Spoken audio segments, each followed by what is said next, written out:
Y bueno, me gustaría enfocarnos hoy, porque ya hemos hablado mucho de iglesia, me gustaría enfocarnos en la importancia de por qué congregarnos, por qué es importante congregarnos, por qué es importante hacerlo. Y bueno, un artículo cristiano dicta lo siguiente, dice: cristiano sin iglesia no es una categoría bíblica. Pregúntale a Pablo, Juan o Pedro qué piensan acerca de los cristianos sin iglesia y ellos responderán: ¿por qué los llaman cristianos si no son parte de una iglesia? Está mal, no es bíblico, no es cristiano, no se puede tener un alto concepto de Cristo y al mismo tiempo tener un bajo concepto de la iglesia. Eso no es posible. Y bueno, el ejemplo que nosotros conocemos y ponemos es que, bueno, mi esposa y yo somos esposos y sería ridículo el decir, bueno, yo te amo a ti, pero no amo a tu esposa. Como decir, yo amo a Cristo, pero la iglesia no es tan importante, no es tan relevante. Y bueno, quiero comenzar con una frase que no es de mi autoría, a alguien se la escuché. Y voy a terminar con esta misma frase al final del mensaje. Entonces, si te gusta ya apuntar, ahí te va. La iglesia no es un lugar para soportar, es un lugar para disfrutar. La iglesia no es un lugar a donde ir, es un lugar donde pertenecer. ¿Ok? ¿Vamos bien? Entonces, a alguien le escuché decir esto y me gustó y la verdad es que tiene toda la razón, porque hay personas que piensan que estamos viviendo en un tiempo donde la iglesia pareciera ser cada día menos importante y que cada vez la iglesia tiene menos influencia en la sociedad. Pareciera ser, con todo lo que se mueve, todo lo que podemos ver, pareciera ser que la iglesia de Cristo ya no fuera tan significativa. Y muchos teólogos, pastores, cristianos, argumentan que el desafío más grande que enfrentamos hoy en día no es el hecho de desaparecer, sino el hecho de ser una iglesia relevante. De hecho, hay un libro que se llama así, La Iglesia Relevante, y habla acerca de cómo la iglesia funciona y tiene que ser un medio para poder levantar la mano y decir la verdad ante las naciones, ante la sociedad. Y bueno, vámonos con Salmo 122:1.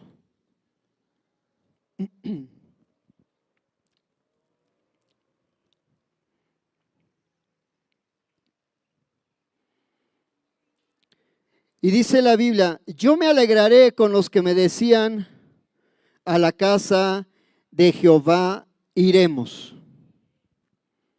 ¿Sabes algo muy particular de este salmo en especial? Se cree que el rey David, cuando pudo escribir o expresar o decir esta cantidad de palabras, no existía un tiempo como tal, no existía un templo como tal, no existía un lugar donde podían ir ellos a congregarse como iglesia, porque vaya, no existía todavía ese síntoma. Pero proféticamente él dice: yo me alegraré con los que decían, a la casa del Señor iremos, como haciendo una alusión de lo que iba a ser Jesucristo como la cabeza de la iglesia, y que todos iban a ser, y todos íbamos a ir como alegremente, ¿no? Como dice el pastor Grabo, regálenme una sonrisa de alegres. Bueno, no todos. Él sabía que en un futuro podría existir algo que llamamos la iglesia o la congregación. Entonces, él dice que venir a la casa del Señor lo hace feliz. A veces pudiéramos decir como que venimos un poquito forzados a la iglesia. Es que si el pastor no me ve en la iglesia me va a hablar por teléfono, me va a decir dónde andabas, qué estabas haciendo. Pero la verdad es que no es así. Aunque él sabía que no era literalmente la casa de Dios, porque ningún edificio, lo cantamos hace un momento, podía contener la presencia y la gloria del Señor, pero él sabía que debía haber un lugar. Aún así, en la casa del Señor, escucha esto, él podía enfocar sus pensamientos, la adoración y recibir la palabra de Dios en la comunidad o en la comunión de un pueblo, de escogidos, y David estaba muy feliz por eso. Porque sabes, David como que se enfocaba en lo principal y no en las cosas secundarias. Nosotros como pastores, y bueno, creo que no soy el único, nos fijamos mucho en los detalles de lo que está sucediendo. Hace rato estaba parado allá atrás y le dije a Magdiel, oye Magdiel, ya está rompiendo la lona de aquel lado. Y no es que esté poniendo atención, sino pues estoy tratando de estar en todo, ¿no? Oye, está rompiendo. Y ya fue Magdiel y me dice, sí, ya se le está rajando, hay que coserla. Pero David estaba enfocado en lo que era, y ya tú estás volteando a ver la mayazón, ¿verdad? David estaba enfocado en lo que era importante, que era la presencia de Dios. Eso es lo que él estaba diciendo. Y sabes, si la gente no disfruta venir a la iglesia, podrá venir a fuerzas. Pero déjame decirte algo muy importante y no sé si está bien dicho, abre tus oídos. Si nuestros hijos no ven que para nosotros es importante la iglesia, escucha. Y ahora los que ya somos abuelos, si nuestros nietos no ven que es importante la iglesia, el mundo se encargará de decirles lo importante que es.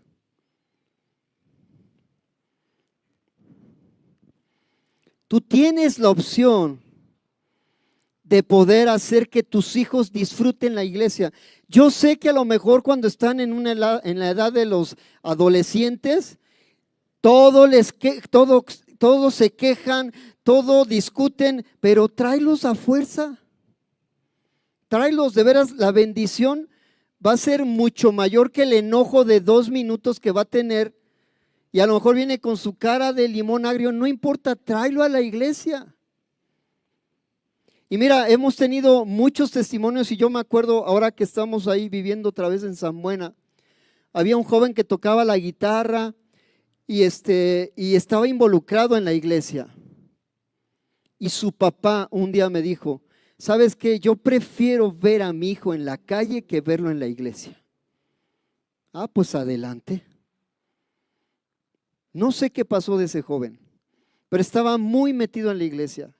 Ensayaba, cantaba, y su papá finalmente decidió, bueno, no sé, ahorita ya es un adulto, me imagino que ya se casó, ya va a tener 30 años a lo mejor, pero su papá decidió el futuro de él.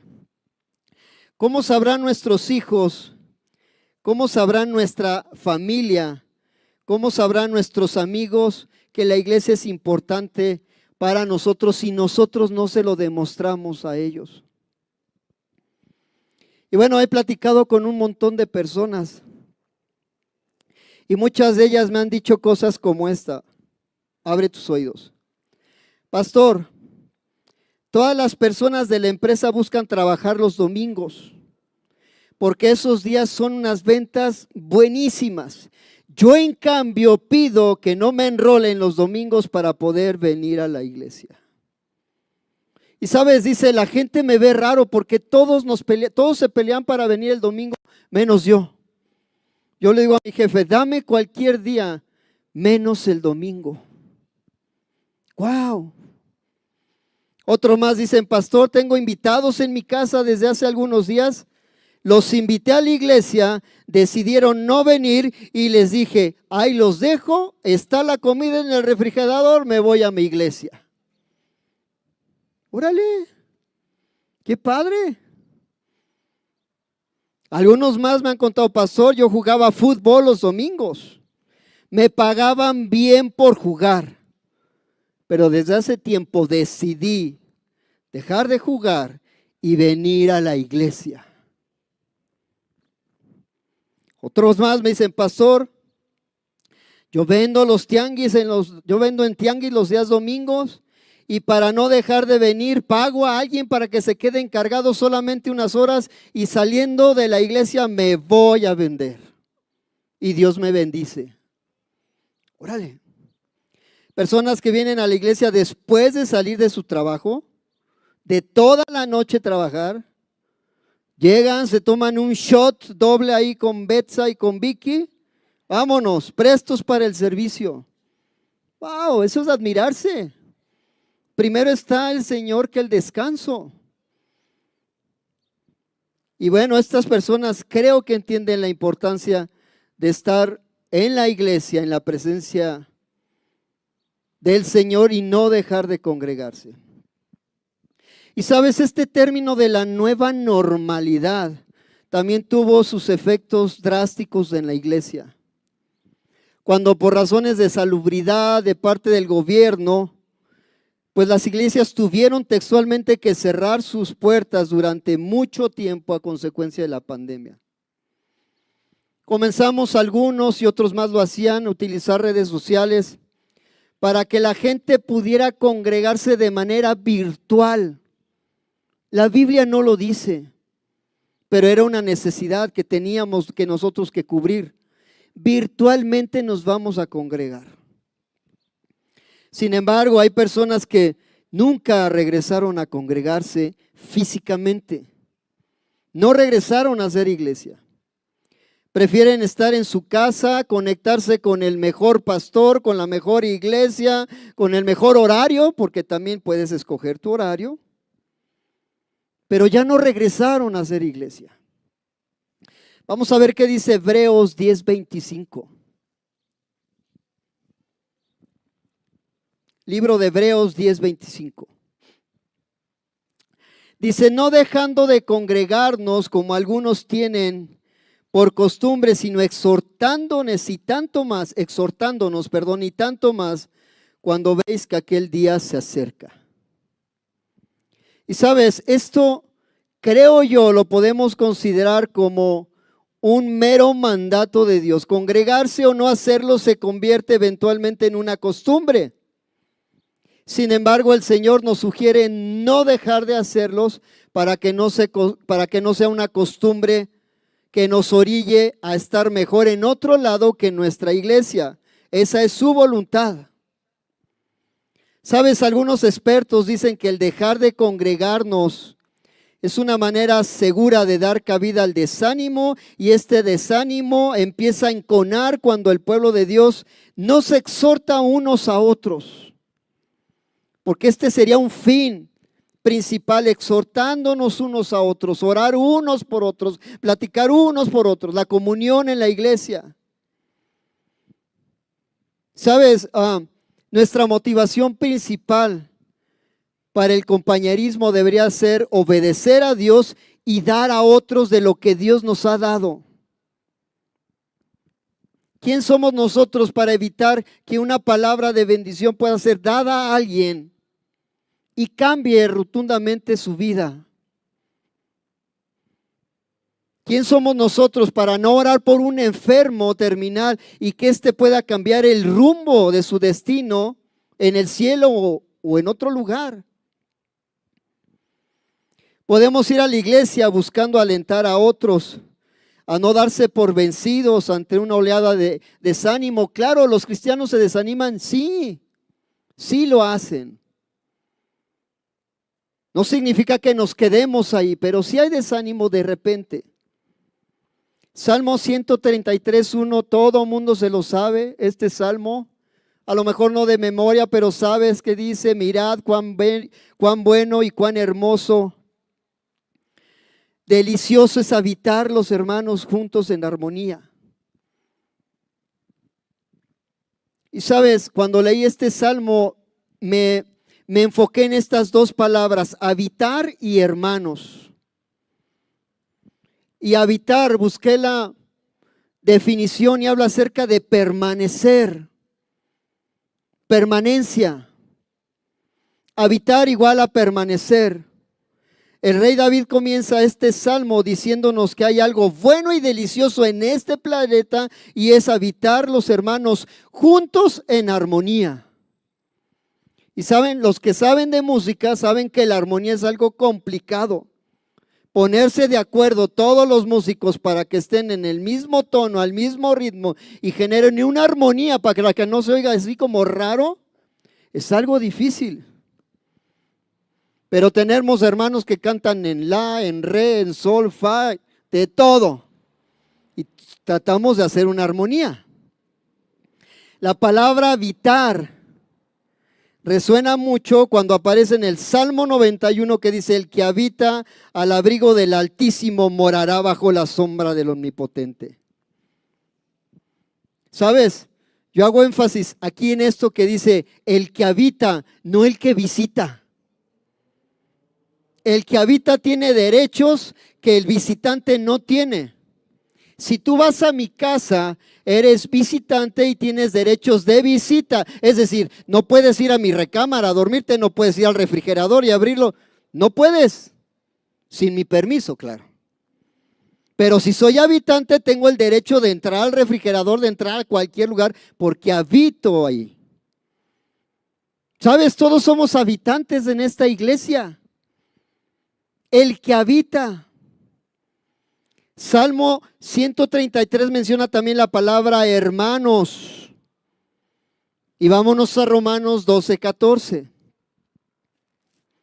Porque de la manera en que un cuerpo tenemos muchos miembros, pero no todos los miembros tienen la misma función, así nosotros siendo muchos somos un cuerpo en Cristo y todos los miembros los unos de los otros. ¿Sabes? Si tú no te has dado cuenta y tienes que considerar esto, que creo que es algo bueno, aunque pareciera ser no tan bueno, cuando alguien hace su oración de fe y recibe a Cristo como Señor y Salvador, empiezas y comienzas a ser parte de una familia y tienes un montón de hermanos. Miles, millones de hermanos. Ya no estás solo. Hermanas y hermanos en Cristo. De esos miembros se refiere, a esos miembros se refiere la Biblia. Por eso es cuando vamos a otras iglesias, a otra iglesia, pues te dicen hermano, pues somos hermanos de la misma sangre, nos une la sangre de Cristo. ¿Sí o no? Salmo 133:3 dice, como el rocío de Hermón que desciende sobre los montes de Sión, porque allí envía Jehová bendición y vida eterna. ¿Sabes? Nosotros hacemos nuestra parte y Dios hace la mejor parte. Él dice que envía bendición y vida eterna. Ahora, ¿a dónde permaneceremos junto con los hermanos? Si no es en la congregación, en la iglesia, en el templo, en este lugar. Y bueno, como hermanos, porque me imagino que muchos de nosotros tenemos hermanos, yo solamente tengo una, gracias a Dios, porque hay otros que tienen como 6, otros que tienen como 10 y a veces es complicado con los otros hermanos disfuncionales, ¿no? No piensan igual, no todos piensan igual que todos, pues, pero finalmente nos une algo que es la adoración al Señor, nuestra creencia, aunque somos diferentes. De eso habla el apóstol Pablo. Todos miembros de un solo cuerpo, todos haciendo cosas diferentes, con capacidades diferentes, con todo diferente, pero nos une la sangre de Cristo. Y sabes, estuve investigando acerca de esta palabra congregación, porque a veces decimos, ¿dónde te congregas? Es que voy a la congregación tal. Bueno, vámonos a Éxodo 12:3. Dice, hablad a toda la congregación de Israel, diciendo, en el día 10 de este mes, tómese cada uno un cordero según las familias de los padres, un cordero por familia. Exactamente en el momento justo antes de la liberación del pueblo de Israel, se menciona congregación. Conocemos la historia. Dios manda hacer un sacrificio, un cordero por familia, para proteger a su pueblo de la plaga. Hablar a toda la congregación de Israel. Esta palabra congregación aparece más de 185 veces en la Biblia. Dime si no es importante. Se deriva de una palabra hebrea, edá, que significa, entre otras cosas, un encuentro o asamblea programada, familia o multitud, donde hay una congregación de individuos, hay una iglesia, sin importar el edificio. Para muestra un botón, ¿no? La iglesia somos nosotros. Digo que quisiéramos estar más cómodos, claro que sí, pero la iglesia lo hacemos todos nosotros. La iglesia son todas las personas. Salmo 27:4. Te voy a leer este salmo en la palabra de Dios para todos en esta versión. Y dice, solo una cosa le pido al Señor. Esto es lo que más quiero. Habitar. Otra vez la palabra habitar. En la casa del Señor por el resto de mi vida. Así podré disfrutar el placer de estar junto al Señor y visitarlo en su templo. La versión Reina Valera dice, para contemplar la hermosura de Jehová. ¿Dónde sucederá esto? En su templo. Y a lo mejor hablamos proféticamente que esto va a suceder cuando venga el Señor, pero mientras no venga, en su templo. ¿Cuál sería uno de los mayores deseos? El mayor deseo de rey David era estar en su presencia, en su casa. ¿Sabes? Nosotros lo hemos visto, nunca seremos más fuertes. Escucha, nunca seremos tan poderosos como familia o individuos fuera de la congregación. Nos necesitamos unos a otros. Y te vas a encontrar con personas que dicen, yo no necesito congregarme. No necesito una iglesia. Soy cristiano, pero no voy a la iglesia. O que te digan, bueno, yo creo a Dios, yo creo en Dios a mi manera, no dejo de leer la Biblia, pero no voy a la iglesia. ¿Será cierto esto? ¿Será posible? ¿Qué dice su palabra? Salmo 92:12.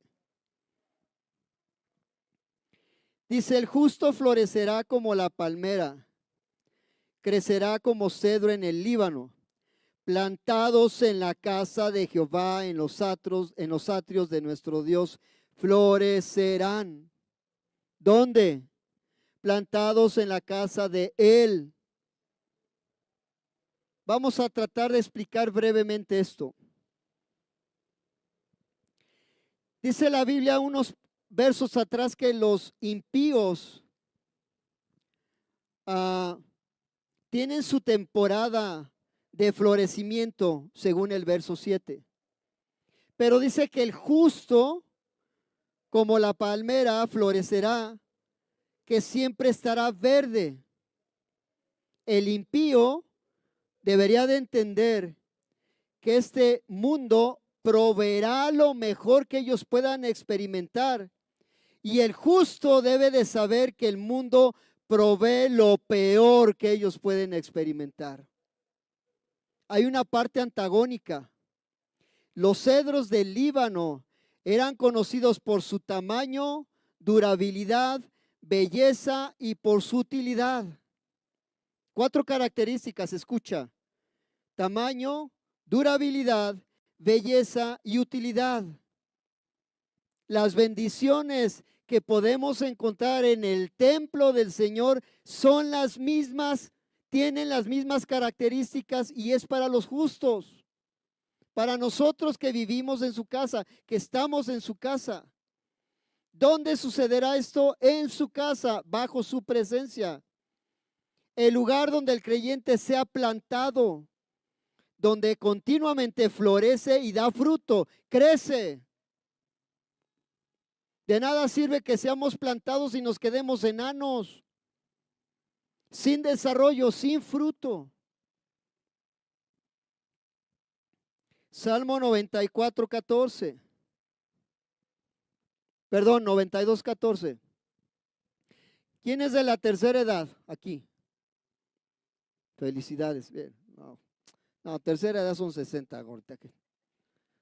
Fíjate lo que dice la Biblia, ¿eh? Voy a seguir con el Salmo 92 en el verso 14. Aún en la vejez, escucha, fructificarán, estarán vigorosos y verdes. ¿Para qué? Para anunciar que Jehová es mi fortaleza recto y que en él no hay injusticia. Ay, esos de la tercera edad griten como si estuvieran jóvenes. Yo sé que les cuesta ya trabajo, pero pues claro que no. Viejo el viento y todavía sopla, ¿no? Dicen. Dice, aún en la vejez fructificarán. Y sabes, si eres de la tercera edad, esta palabra tiene esperanza para nosotros, ¿sí o no? Sabes, no solamente cuando se es joven y fuerte, es que uno puede honrar a Dios. Aún aún en la vejez, los creyentes comprometidos pueden llevar mucho fruto espiritual. Sabes, hay muchos que aunque ya son mayores, vamos a decirlo así, sin ser peyorativos, mayores, continúan fieles a su fe y mantienen una perspectiva fresca de visión de parte de Dios. Hechos 5:42. Ya vamos terminando.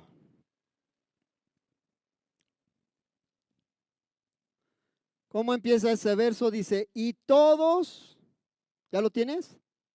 Hechos 5:42. Y todos los días, ¿vamos bien? ¿Ya lo tienes?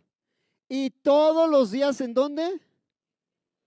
En el templo. ¿Cuántos días? Nosotros venimos uno. Y a veces no venimos. Dice, y todos los días en el templo y por las casas no cesaban de enseñar y predicar a Jesucristo. Cada día la iglesia, los que habían de ser salvos. Creo que me salté una parte ahí, ¿verdad? Porque entonces dice todos los días. Y sabes, después de que Jesús fue crucificado y estuvo 40 días con sus discípulos, esto se hizo una práctica más común y necesaria. La iglesia tiene su propio diseño y el diseño viene del corazón de Dios, donde Jesús es la cabeza, donde Él es el principal. Sabes, hay un montón de beneficios cuando los creyentes, hijos de Dios, nos congregamos. Hoy en día podemos decir, bueno, congregación, iglesia, un grupo de personas que adoran juntas al Señor. O pueden decir que es el edificio donde nos congregamos, donde nos reunimos. Pero cuando Jesús dijo que edificará su iglesia, se refería a un grupo de creyentes, no propiamente a un edificio levantado, sino un grupo grande, miles, millones de personas con un solo sentir. Y sabes, la iglesia es como una gran familia. Entonces, si tú no te sientes como parte de esa familia, déjanos orar por ti porque algo está pasando. Siéntete parte de esta familia. Cuando llegas a la iglesia, llegas con tu familia. Y sabes, yo no veo en la Biblia, en la palabra de Dios, ningún tipo de denominación. Creo que es una forma como de ubicar qué tipo de iglesia somos. No entiendo bien. Es que, ¿qué denominación son? Pues no sé. Somos una iglesia cristocéntrica. La Biblia no dice que Jesús viene por una denominación, viene por la iglesia, por su iglesia. ¿Qué denominación son? Pues somos locos apasionados por el Señor y mira todo lo que hacemos y gracias al Señor que nos da fuerzas y nos ayuda a poder levantar este lugar. Esa es nuestra denominación, ¿no? Locos por Cristo.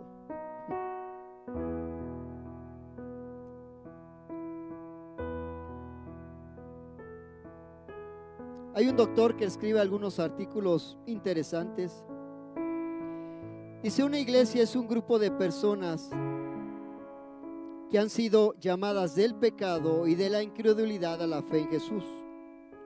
Han dado testimonio de la fe mediante el bautismo del creyente y se han juntado en un compañerismo voluntario. ¿Sabes? La iglesia es un grupo de personas que han sido salvas y se han unido para formar un gran grupo y tener compañerismo. Hechos 2:46. Y perseverando unánimes cada día en el templo, partiendo el pan de las casas, comían juntos con alegría y sencillez de corazón, alabando a Dios y teniendo favor con todo el pueblo. Y el Señor añadía, Él añadía, el Señor lo añadía. No nosotros, Él hace la obra. Nosotros solamente comunicamos el mensaje, pero Dios es el que toca los corazones. El Espíritu Santo hace la obra.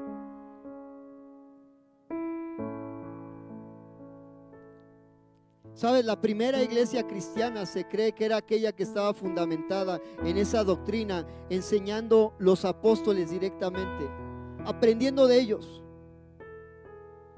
Una iglesia que vivía en comunión, que lo principal que ellos podían hacer era compartir el pan y las oraciones. Una iglesia que practicaba la fraternidad, haciendo que los pobres participaran, dándole bienes de los más afortunados. Eran como una gran familia, buscando el bienestar de los demás. Y dice la Biblia que no cesaban de dar testimonio a los incrédulos del poder de Dios que se manifestaba diariamente cuando ellos se reunían, y Dios aumentaba el número de aquellos que iban a ser salvos.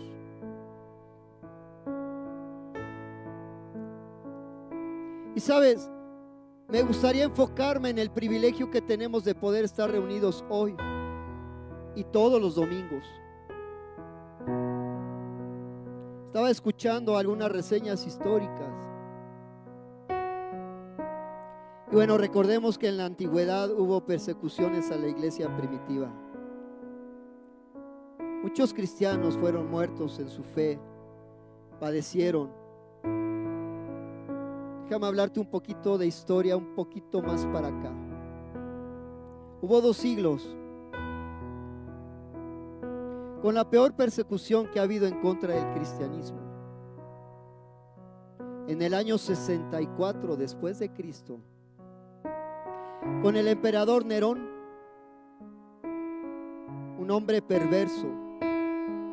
Este hombre culpó directamente a los cristianos de incendiar Roma. ¿Te sabes esa historia? De este hombre poco loco. usó a la iglesia como un salvoconducto, buscando un culpable. Y este hombre ordenó la persecución más bárbara que ha habido jamás.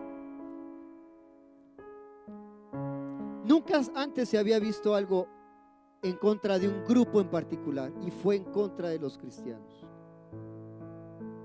Saben, dice la historia que utilizó a cristianos como antorchas vivientes. Los llevaba a los coliseos para enfrentarse a grandes fieras salvajes. Todos estos hombres, a pesar de esta persecución, se seguían congregando de manera clandestina. De ahí viene el famoso pececito, que realmente no era como un pez, era como un distintivo. Tiempo después, 2 siglos después, el cristianismo se legalizó, permitiendo que la iglesia se pudiera congregar libremente. Había ciertos códigos que se utilizaban los seguidores de Jesús para diferenciarse de los demás. A pesar de que hubo persecución, fíjate, a pesar de que hubo persecución, la gente buscaba cómo congregarse. A pesar de, ellos sabían que si el gobierno, la gente encargada de buscar a los cristianos, ellos sabían que si ellos eran encontrados, seguramente iban a morir. Seguramente.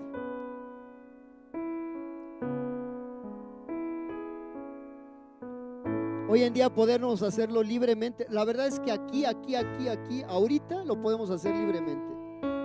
Pero hay lugares, por ejemplo en Chiapas, que no pueden hacerlo así. Estamos hablando de México. Pero hay otras naciones donde definitivamente no pueden decir soy un cristiano.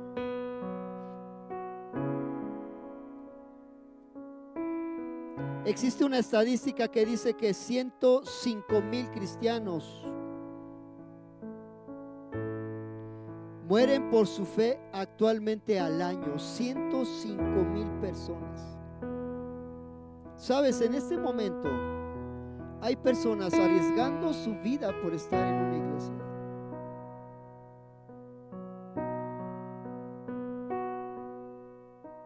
Y sabes, tenemos que dimensionar la bendición que tenemos hoy en este lugar. En este momento de estar reunidos sin ningún problema.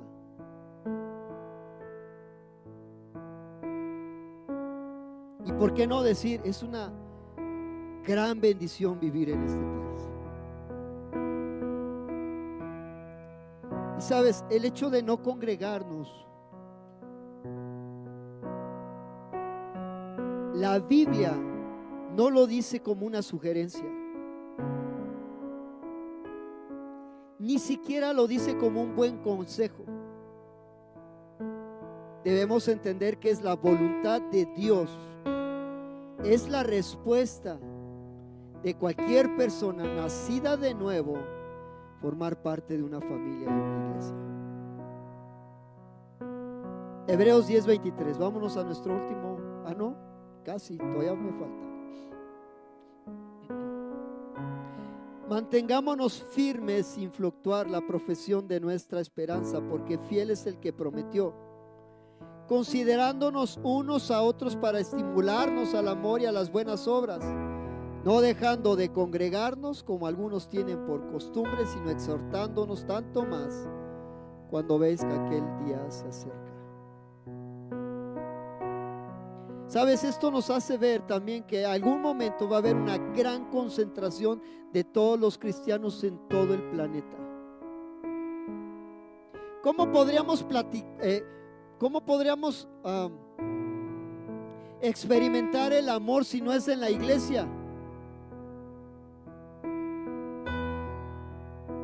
¿Cómo podríamos aprender más del Señor si no es en la congregación? ¿Cómo podríamos adorar al Señor en unidad si no es aquí en la iglesia? ¿Dónde podríamos servir si no es en su iglesia? Si no es en la congregación. Todos necesitamos de todos. Escucha, iglesia, todos necesitamos crecer. todos necesitamos ser perfeccionados. No creo que sería serio decir, no necesito congregarme. Vámonos con estos últimos versos. Salmo 111:1. Alabaré a Jehová con todo el corazón en la compañía y congregación de los rectos. ¿Con quién? En la compañía y congregación de los rectos, de un grupo de personas unidas. Hebreos 12:2. Anunciaré a mis hermanos tu nombre, en medio de la congregación te alabaré. ¿Dónde? En la congregación. Salmo 35:18. Te confesaré en grande congregación, te alabaré entre un numeroso pueblo. Congregación, pueblo. Salmo 149:1. Cantad a Jehová cántico nuevo, su alabanza sea en la congregación de los santos. Hay un montón de versículos, más de 160 veces se menciona congregación en la Biblia, Nuevo y Viejo Testamento. Hay un poder único que se manifiesta cuando adoramos como congregación. Vamos a estar reunidos por la eternidad, así que aguanta a tu hermano. Va a ser por siempre. Pero practica hoy la fraternidad, la comunión, el amor. Sé que estoy hablando de palabras difíciles de hacer.